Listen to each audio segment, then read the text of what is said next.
Going to be coming to that a little later, but another potential big change for women's rights may happen next year when the 8th Amendment comes before the people. I'm joined now by Maria Steen from the Iona Institute and the Irish Catholic, traveller activist Eileen Flynn, Gina London, former CNN anchor and columnist with the Sunday Independent, and Sinead Carroll from the journal.ie. And thank you all for joining me this afternoon.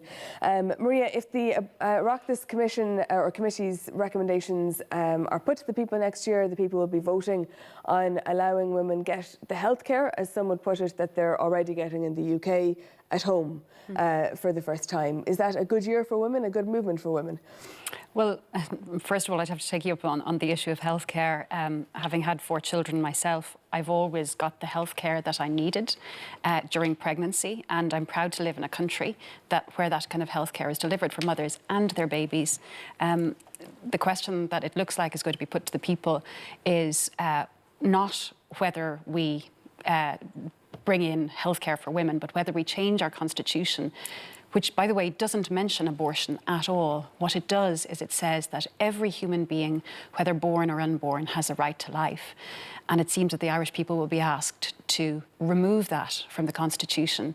And I think that's a serious retrograde step for women, but for society as a whole, because as I see it, it pits a woman against her baby, that most intimate of relationships, which is a really beautiful thing. And I don't think there's enough emphasis put on the beauty and the joy and the fulfillment that motherhood can bring to women. And instead, we're being asked to, I suppose, engage in a battle to value, to see which life is more important. And the 8th Amendment, as it currently stands, says, look, both lives are equal. Do your best to protect both lives. And I think that's a good law, and I think that's one that we should retain. All right, Sinead, actually that is, I heard Claire Daly, the Independent TD, and she's a very pro-choice advocate, talking about this. And she did frame the question much like Maria has just framed it there, which is that she believes that a woman's life, a grown woman with perhaps babies of her own, family of her own, etc., should be given more weight than the life of a fetus, which doesn't have all those things. Is that a good movement for women, do you think? Is that or not? I think when you look at the whole process this year, and I think from when we had the Citizens' Assembly to the 8th Amendment Committee, I think all of that has been good for women. I think at the start of the year there was a lot of, I guess, reticence about those processes because it felt like kicking an issue down the road. A lot of people have wanted change. A lot of people didn't want this in the Constitution at all in 1983. There have been huge debates about it since.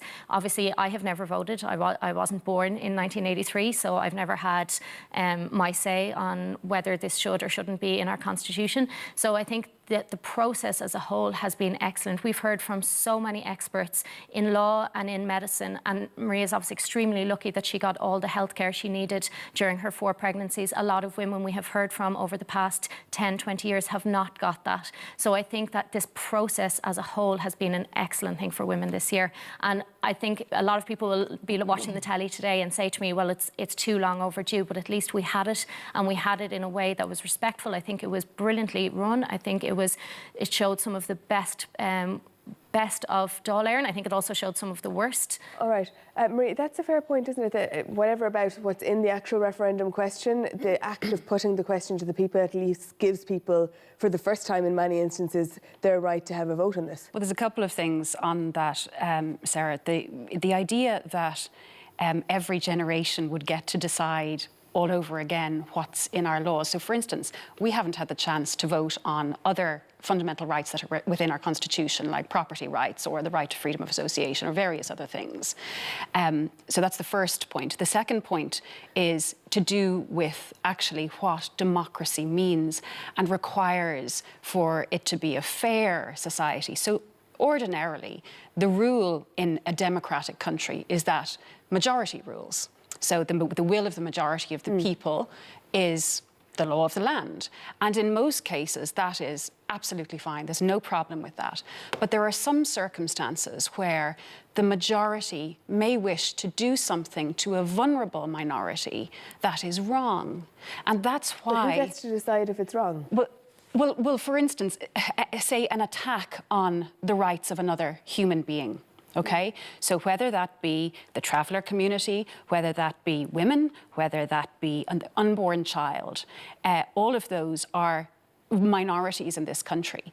And the important thing... We're actually the most... The important thing, just if I can Sorry, just finish the point. the important thing is that minorities are vulnerable unless they're protected by the law because of majority rule. Their rights can be voted out by the majority. I have to agree with Maria. Minority groups are very, very vulnerable in Ireland, and the minority groups are the most vulnerable when it comes to pro-choice as well. People from working class areas and from the travelling community and migrants, refugees are more affected by not having choice in Ireland. So I have to agree with what Maria is saying. We are a very vulnerable community, you know. 41% of traveller women trust professionals in the care system. Now, what I really appreciate, and I'm really great to hear that Maria had great experience in her care, but I know of many women who didn't have great experience in reproductive rights in their care, and but especially... that's really wrong. And it shouldn't be, as Sinead said, it shouldn't be down to a matter of luck. Every Irish woman in this country is entitled to proper health care, whether she's pregnant or not. And to be honest with you, so is every man. Because the resources... If you're entitled to it or not, it's not always the reality of what you experience. No, but then that's what we have to fight in terms of if a woman hasn't got proper health care during her pregnancy, then we should all as women be banding together to fight for that. And I think that's why this process has been so good. And you can especially see some of the journeys that politicians have been on. And if you look at Bernard Durkin throughout the committee and what he has learned from listening to the medical experts, and I think that is what he has learned. He has focused a lot on the healthcare. Well, you see, I think where we diverge, about health, we need to speak about mental health as well. Yeah, okay? I think where I'm just taking it just really fast, because as a working class traveller woman, nobody knows the shoe is cutting them except the woman that's wearing those shoes, right?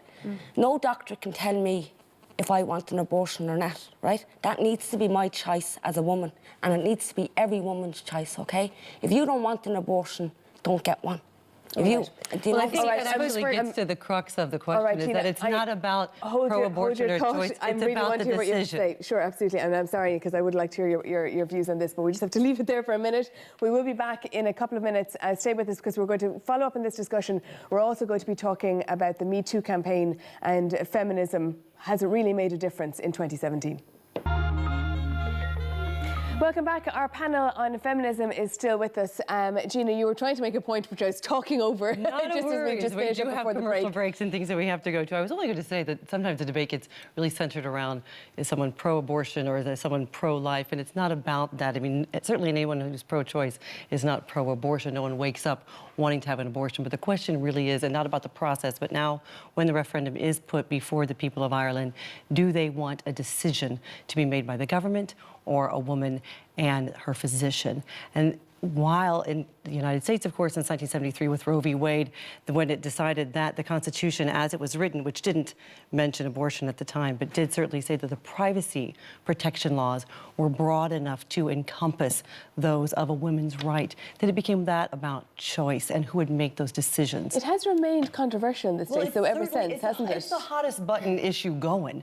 But it's interesting also to point out that since Roe v. Wade, in any statistic that's taken, the numbers of abortion for most years have gone down.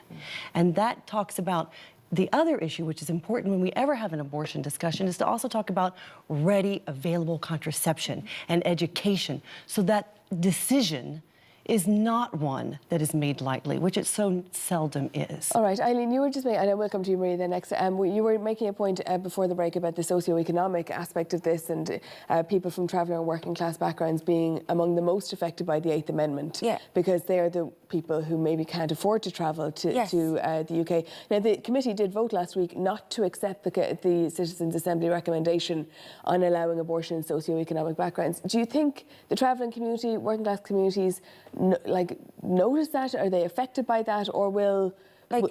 The traveller community, or like any other, we have women in our community as well, you know, and sometimes have unplanned pregnancy, and for mental health issues and for reasons don't want to have a child right now, do you know what I mean? So therefore, for in my community with cultural barriers, like it's hard to get out of your home and stay a night away in another country, you know what I mean? Because it's very hard for traveller women to even stay outside their home if they're not married for one night, you know? And if you look, migrant women can't even travel. So if you take that into account, but also like if you're looking at around the choice, it's just leave women themselves have that choice. Do you know what I mean? All right. Maria, just final point on this, on the issue of the socioeconomic background of women, and the point was made at the committee last week, I think, that women are travelling anyway.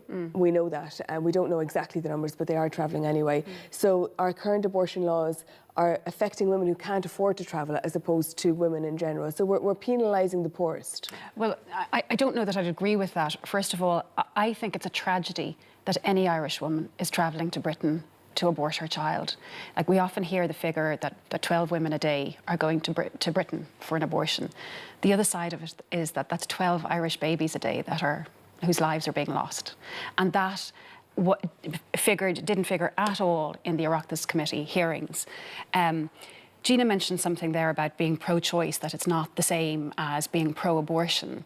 But in what other circumstance, when you think about it, like, who would say they're pro-choice about, for instance, travellers' rights being oppressed, about travellers being oppressed? Who is pro-choice about women being oppressed? If you say you're pro-choice about those things, what you're really saying is that you don't care enough about them, that you're okay that somebody else will exercise the choice to oppress a traveller or to oppress a woman. Right. And in the circumstance of abortion, if you say you're pro-choice, what you're really saying is you don't care about an innocent child. And we have to remember, all children are innocent. An innocent child being killed. I wouldn't actually see myself as a person who's not pro-life, because I value people's life and I value people, and I need everybody to hear that, okay? I'm very strong around saying that women need to have choice. But do you not think... Right. Do you not think... I think what's oppressing women is not having that choice in our own state. But Unfortunately, Maria, I do want to move on because we've loads else that I do want to discuss on the panel here this afternoon. One of the things that we want to discuss, because we're getting to the end of 2017, and one of the big movements that we've seen in 2017 is the Me Too campaign, and the allegations against Harvey Weinstein kicking that off, and what we've seen since then. Sinead, we saw Matt Damon the American actor coming under a lot of pressure this week, because he was talking about how this has led to like a culture of outrage, is how he's put it, where women are not, or some people are not, differentiating between a pat on the bum versus sexual assault. He has a point. I think when we talk about the Me Too conversation, I think Matt Damon's words were very peculiar in how he chose them. It was kind of, I think he was showing the kind of fear that's out there among men, that they may be behaving incorrectly, or they may have behaved incorrectly in the past, and that this will come back to bite them in some way. And I say that's a good thing, actually. So Matt Damon, like to see them scared. If you're a little bit scared, well, then that's good, because you're examining how you treated women in the past. You will look at how you were doing it now, and you will maybe modify it if it needs modification in the future. So if that took outrage on the part of every single woman who tweeted and every single woman who went to their boss to actually make that complaint that they didn't over the last 10, 20 years, well, then that is a really, really welcome thing. I wonder, Gina, though, has it gone in some cases too far? Even talking to, I was speaking to a therapist recently who was saying she has people coming into her sort of almost racking their brains to see, can they remember an instant in which they may have been a victim of something, you know, and she's getting people talking about how, you know, Johnny looked at my chest when I was 15 in school.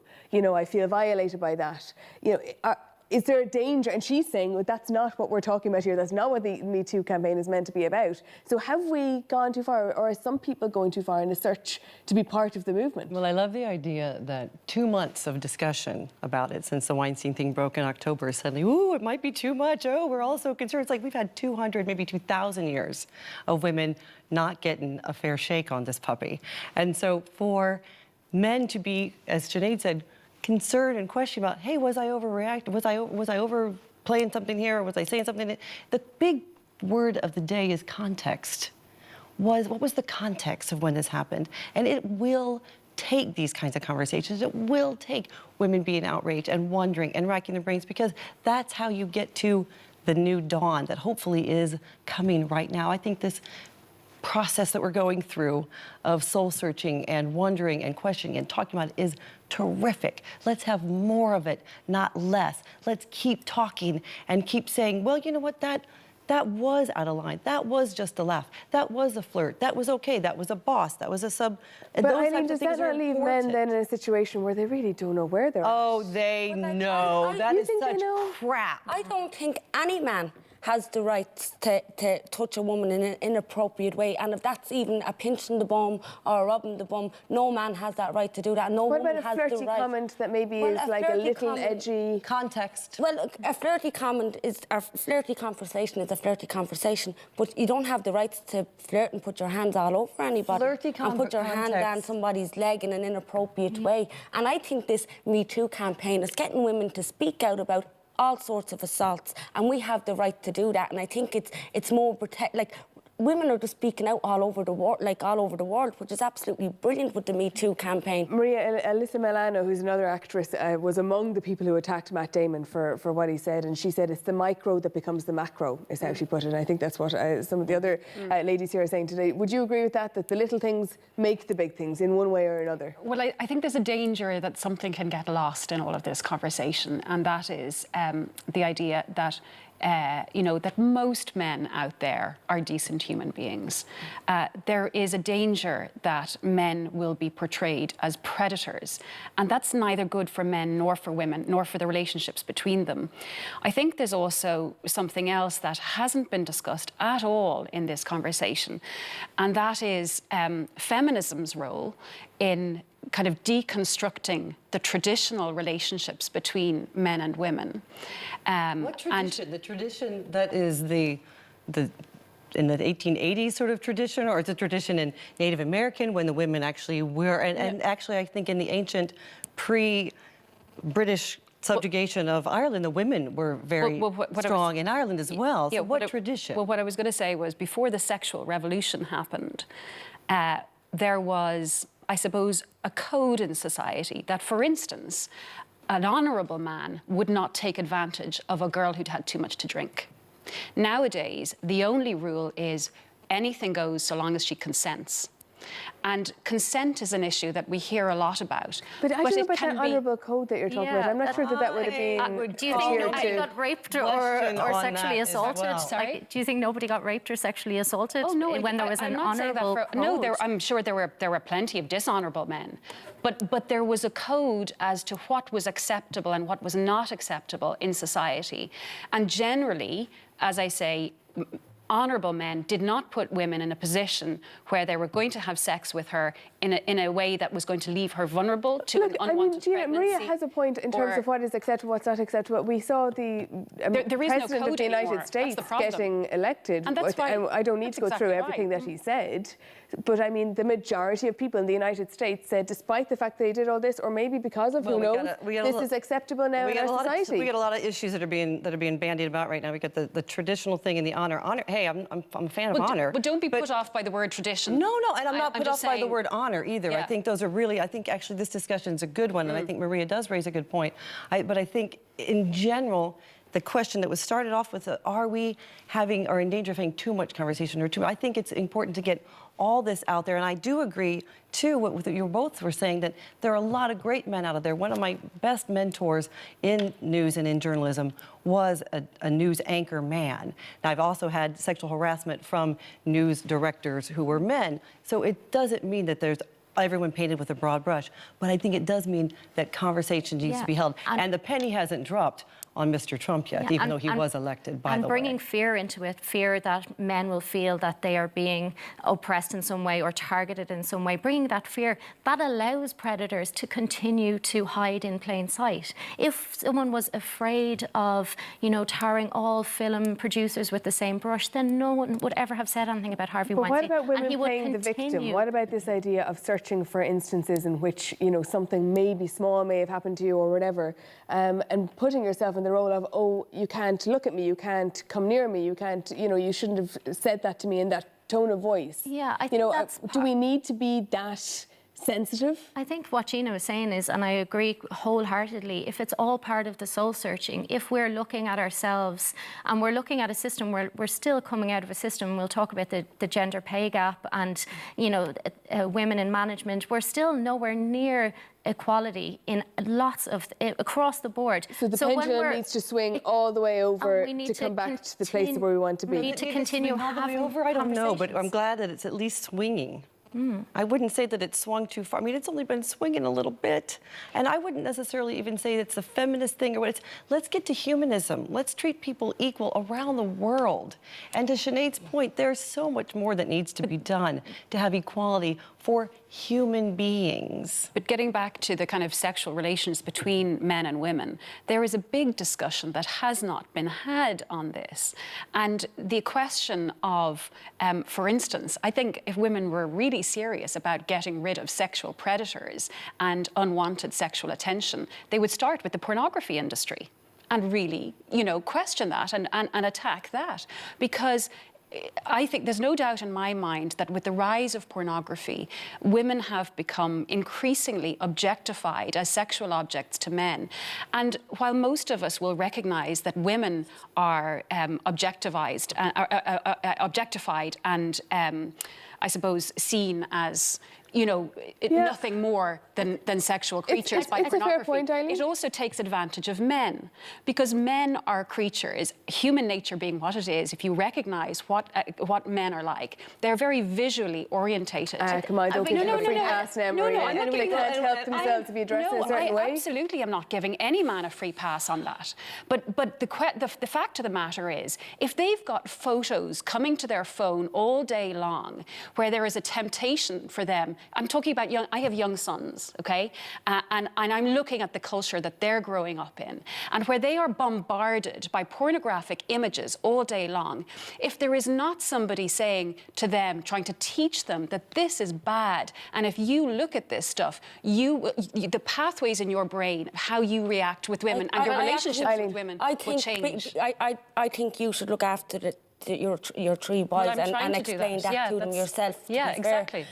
I have to say, I totally don't agree with what you're saying. Like, about you know, pornography? About women putting themselves out there and how women are dressing. I think a woman have the right. You came across that you're saying that. No, I didn't say that. Don't say it. I didn't you say talked about the objectification of women. Through pornography. Excuse me, and you said like women. Out there. Well, that's the way I've heard it. But that's not fair to no, me. it is fair, and it actually seems that you're very against women today. Whatever, like it's like, oh, women throwing themselves out there. I don't see any. I think. Well, let's be clear. Let's be clear on the point that you're making. I did not say that. Let's in be fairness clear, Maria, to me, on the point that you're making. You're talking about the objectification of women via pornography. Are women responsible for that then, do you think? The objectification of themselves via pornography? Wants to work in that role, okay? There's different, like, if, for example, like sex workers work in Ireland, right? That should be safe, free and legal, okay? The same as choice, in my opinion, as a woman.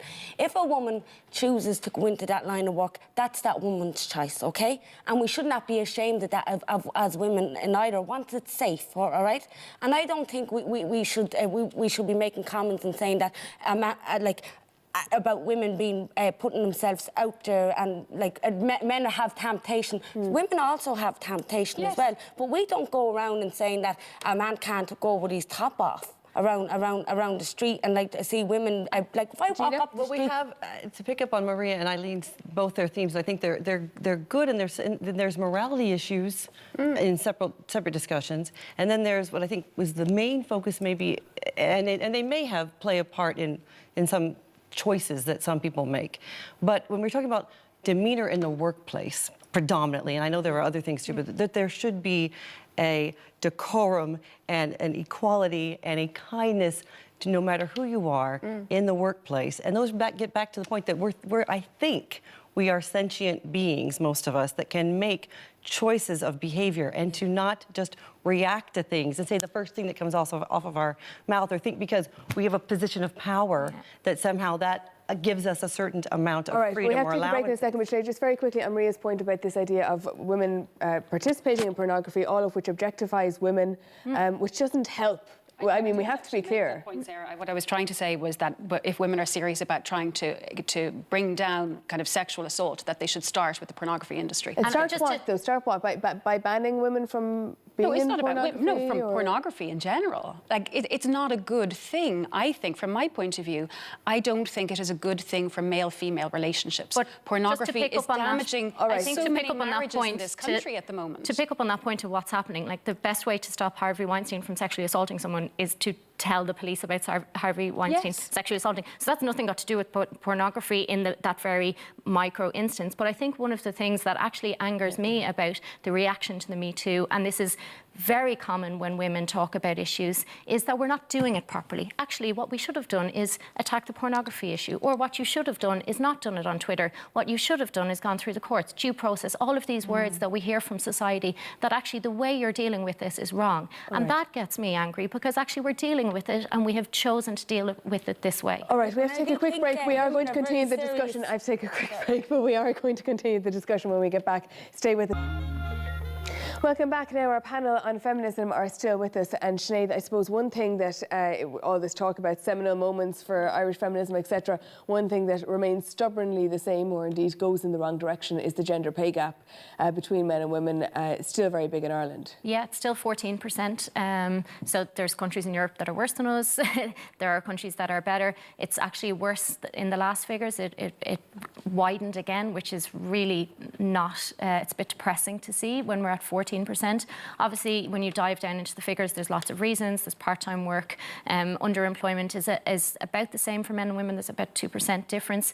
One of the figures that stands out for me, and I think it's one of the things that actually we need to address to get that 14% down, is we still have a huge, obviously, women are taking career gaps to have children. And obviously they're not having children by themselves a lot of the time. Sometimes they are, but a lot of the time they're not. And there's still only 9,200 men in this country who are at home and would describe their work as at-home work. So that's so few when you're looking at that. There's so little choice then in our society. That is, like, when you're talking about societal changes, that's something that we've failed on completely, isn't it? In what sense? In terms of the amount of men who are staying at home caring, or the equal share for men and women when it comes to childcare, and also as a result the pay gap. What's the suggestion? The suggestion that there should be equal share between men and women for childcare. There should be more choice in society, that it shouldn't be an automatic. If there is, has to be somebody doing less out of the housework than in the housework. At the moment, that is such a huge disparity between the number of men doing it and the number of women. But isn't that, in essence, up to the individual couples to decide between them? Like, well, you don't want because we don't have a choice in paternal leave. We only have maternity leave and 2 weeks paternity. You don't want the state getting involved and dictating to a couple how they run their home and their family. Should give a choice. It should be, if there was. Well, the interesting thing is, when you look at the figures on it, first of all, just to pick you up on the gender pay gap, we're about level, give or take, 1% with Sweden, which most people would see as a very progressive country in these terms. The fact of the matter is, the reason that there's a gender pay gap is often misunderstood. It's not that women are paid less for doing the same job, because that has been illegal since the 1970s. But the that fact of the matter is, as well. women overall earn less than men. Only in the UK in their 40s, they actually out-earn men in their 20s and 30s. And it obviously has to do with taking time out, as you said, to raise children. Now, I'm one of the women who feminism, I feel, rejects, because I was a career woman. I am trained in 3 professions, 2 of which are male-dominated traditionally. Right. And I chose, when my eldest was born, to stay at home to raise him and my other children. And the feeling that I get from most feminists is that I've sold out. Now, Eileen, that's a choice. That's a choice that I just want to get Eileen. Would you agree with that? Well, you can't help how people feel personally, you know. The stay at home, I don't think, I think Maria is after making one good point there, that the state don't pay us to be staying at home in maternity leave, if you wish. And I don't think any woman in Ireland is worth 14% less than a man. Gina? Do you know what I mean? And as well as... To make things equal, it would be to encourage men to be able to have opportunities to stay with their families when they're having them, if they'd like, much like Maria did when she made the choice to be with her children, and to encourage women to be able to do that and have an opportunity then jump in at the same level that they should be. So that's, again, I think the whole discussion for today has been great because it's about equality for everyone. Does the pendulum have to swing a little bit for women in one direction? Does it have to swing a little bit for men in one direction? And how do we approach that to make it equal for all? I would call myself a feminist, and I have absolutely no problem in saying it and shouting it. And I absolutely would not reject you, Maria, or your choice. I think it's wonderful that you have that ability to I'm have part of the that problem choice. of the gender pay gap. Like, I don't get paid for staying at home with my children, nor do I want to be paid, but I am penalised in the tax system. I'm afraid we're going to have to leave it there, but thank you all so much for joining me this afternoon. We will be back, we won't be back next Sunday, because next Sunday, of course, is going to be Christmas, so I hope you all have a wonderful weekend.